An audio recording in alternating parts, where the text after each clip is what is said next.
Hi, this is Brian Ierson. I'm an instructor at the Computer Workshop, and in this little tutorial, we're going to talk about background removal. Now, I'm going to be using Photoshop in today's tutorial. Next week, I'm going to do this again with the same images in another free photo editing application named GIMP. But for now, let's work in Adobe's Photoshop. So the first image that I'm going to work with here is a simple graphic. It is on a white background. It is pretty much clip art. And we're going to get rid of the white background, and you can see there's little spots of white in the middle between some of these leaves in here that are going to sometimes prove a little difficult. Now, with Photoshop, this is going to be really very simple. We're going to switch to a tool called the Magic Wand. Now looking at my toolbox, it's going to be in the second column. It is the second tool in the second column if you have your Photoshop toolbox set up to be 2 columns wide. This can be changed by using the little double chevrons in the upper left corner of the tool tray or toolbox. If you click on that, and it is a single column. In this case, the magic wand would be the fourth tool from the top. Clicking the double chevron will make this go to a 2-column configuration, and in this case it will prove to be the second button in the second row. Now the default tool that should be there will be the quick selection tool, and to access your magic wand, you can click and hold your mouse button on that tool, or simply right click on it and choose the magic wand.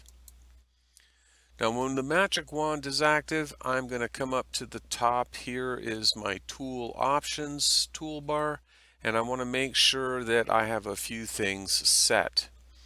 Since this is a flat white background, I'm going to use the tolerance, and I'm going to set this very low. I'm going to set it to 1. Now, what exactly is the tolerance? Well, the tolerance is how many variations of this color am I going to select? This tool, the magic wand, makes selections based on color. So when you click on a pixel, in this case you can see here I've got a 1-point sample. I can do averages of pixel groups. I like to use the simple 1-point sample. So basically I'm picking a single pixel, and I'm going to pick a range of variations of that color. That is controlled by the tolerance. The higher the value, the wider the range of colors that you will include in your selection.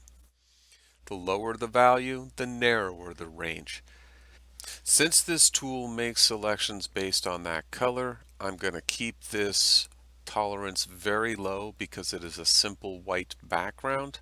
I also want to make sure that my anti-aliasing is turned on, and in this case I want to disengage the contiguous checkbox. What this will allow for is that anywhere in this image where that color exists, that it will be included in the selection. For now, I'm going to just click into that white background, and you're going to see I have selected all of the white, including the little tiny enclosed spaces that is in this document.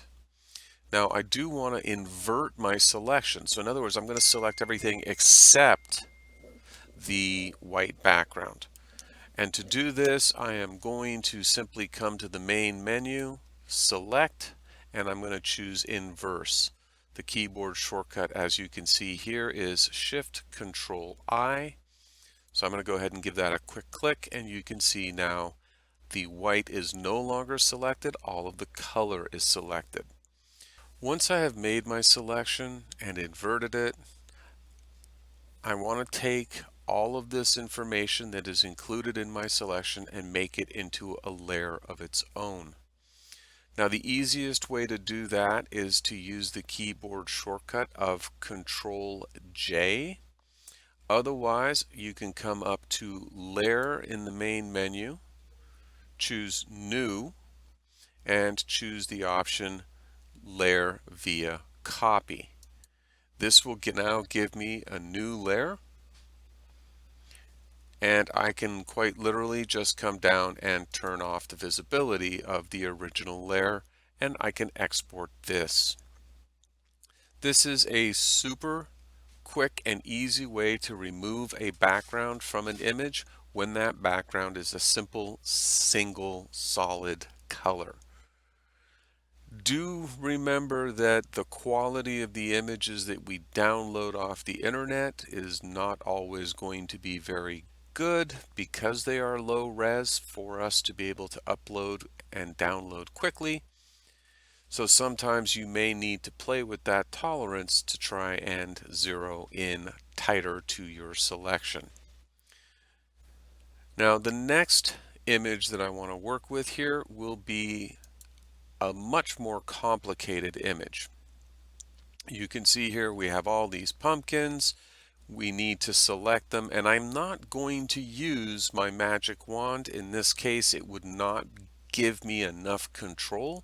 I'm going to use one of the newer tools in Photoshop, and that will be the quick selection tool. Now I'm going to just come back over to my toolbox, click and hold on the magic wand tool to access the other hidden tools, and I'm going to select the quick selection tool. I will now go ahead and just very roughly draw a selection through the middle of these pumpkins. And you can see I have got a fair amount of that selected, not the entire thing. Looking at the tool options, you're going to notice there are 3 options here for the way this tool will work: create new selection, add to the selection, or subtract from the selection. You'll also see that you can adjust your brush size right up here in the tool options.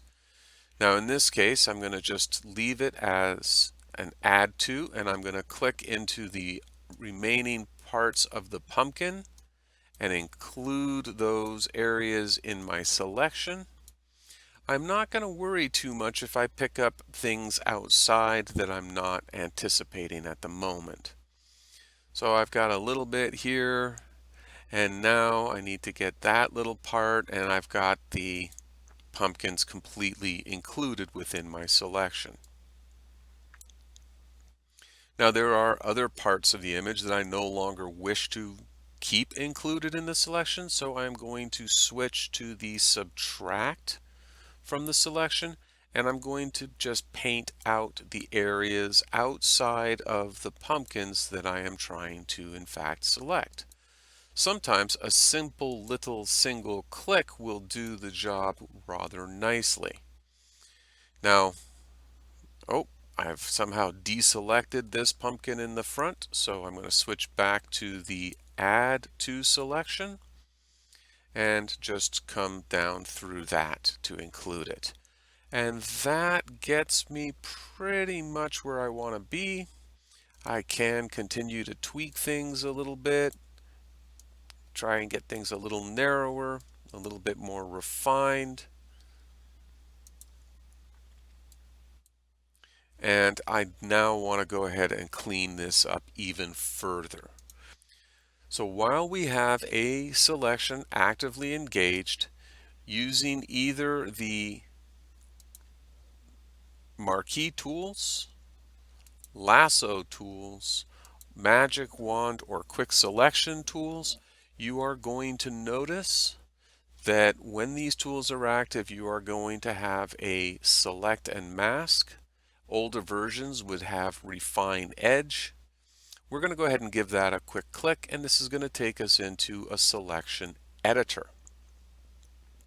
Now we can see here this is looking pretty good, but we have a few spots we might want to work on cleaning up. But for now, I think I am pretty happy with the way this looks.